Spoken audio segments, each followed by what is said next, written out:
Hello friends, today here I am with the new topic of nutrition, that is this video is part 3 of the vitamins. So in this part I will give the description about the uh, vitamin D. So what is the introduction of the vitamin D, what is the main functions of the vitamin D, what is the sources, and what is the storage and the absorption of vitamin D, and what are the deficiency from the vitamin D. So I will tell uh, one by one. So first is what is vitamin D. So in vitamin D, it is a fat soluble vitamin, and it is synthesized by our body easily.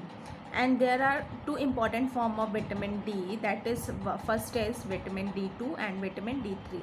So in human beings mostly the vitamin D2 and vitamin D3 is found. So vitamin D2, we can also say that vitamin D2 it means calciferol, and vitamin D3 it means cholecalciferol. So in this vitamin D2, it is made up of the plant origin, that is that is esterol and the ergosterol. And this vitamin D3, it is made up of the animal origin, that is it is made up of the fat and the fish liver oils. So this is the short description about the vitamin D. What is the form of the vitamin D? So there are two forms, vitamin D2 and vitamin D3, calciferol and the cholecalciferol. And then again what are the main functions of the vitamin D? So the main functions of vitamin D, its main function is to strengthen the bones and the teeth in the human body. Because the calcium, when the calcium and phosphorus is absorbed through the vitamin D.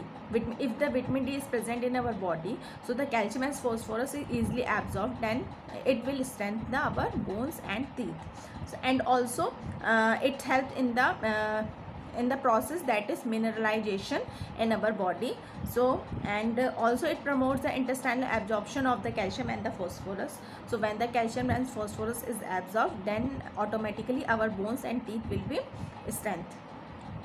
And in kidney, the main role of vitamin D, it increases the reabsorption of the phosphate, which affect the reabsorption of the calcium. So when there will be a reabsorption of phosphate, then it will also automatically done with the reabsorption of the calcium. Then what are the main sources of vitamin D? So there are many sources. So there here only the two main sources are there. The first is from the sunlight. From the sunlight, how can we take the vitamin D? So if we are sitting in the under the sunlight for the 5 minutes, so we will get the sufficient vitamin D for our body.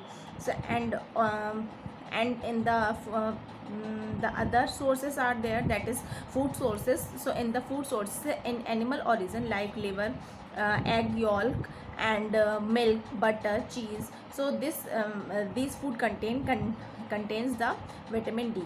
And the animal origin foods are very sufficient for the vitamin D, because they are having the sufficient amount of vitamin D.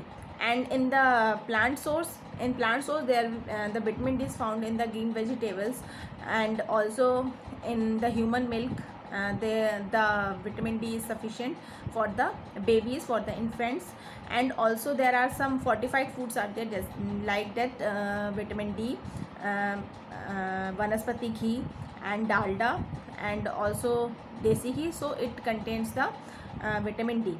And the fortified foods like fortified milk, which are present in our market. So these milk are used by the mothers, for those who are not having the sufficient amount of milk in their breasts. So they can give their the fortified milk to their babies or infants. And so what is the main food sources? Food sources like animal sources and the plant sources. So in animal sources I have already told you, and plant sources also I have already told you. Then next is what are the deficiency of the vitamin D. So the mainly deficiency, the most important deficiency is rickets and the osteomalacia. In rickets, what happened? Rickets is mostly found in the young children, and like 6 months to the 2 years children we can see. So what happened with them? The skin is soft, and there will be a bone deformity, knee lock, and also there is muscular hypotonia, growth failure, bone deformities, and also there will be effect in the milestone development. So what happened, they are not able to walk properly, they are not able to, there will be not the proper development of the teething, and also there will be a tetany, and the conclusion occur due to the hypocalcemia. So less take of calcium, less take of vitamin D, so it will happen. So next characteristics also we can see, like curved legs and bow legs. We can say no knock legs, and also knock knees, deformed pelvis, pigeon chest. So this can be happen in the rickets. Next is osteomalacia. It is mostly occur in the adults. So what happened with the adults, there will be a softening of the bones, and also in mostly this osteomalacia occur in the pregnant women, those who are going to deliver a baby.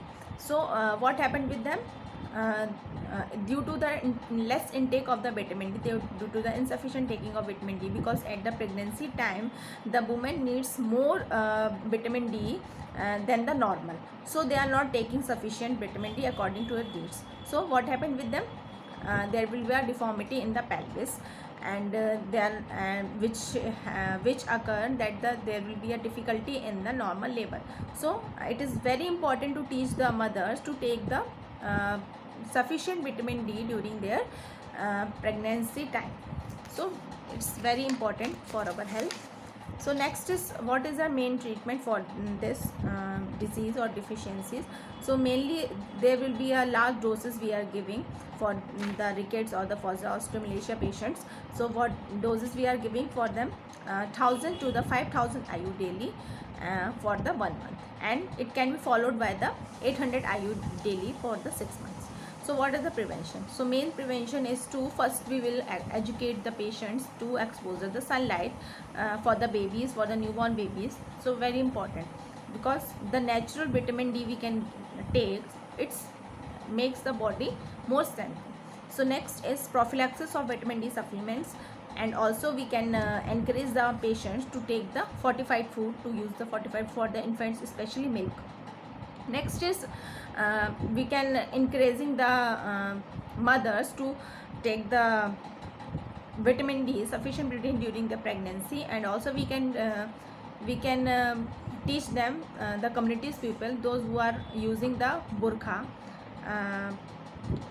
system they are using, and this because of burqa system they are not taking the sufficient vitamin D from the sunlight. So we can teach them, and also we can tell them that it is very important for our health. So this is all about the vitamin D. So I hope you can take the more knowledge from this video, and please subscribe my channel, and also press the bell icon for the further notification and for the further videos. So thank you for this watching my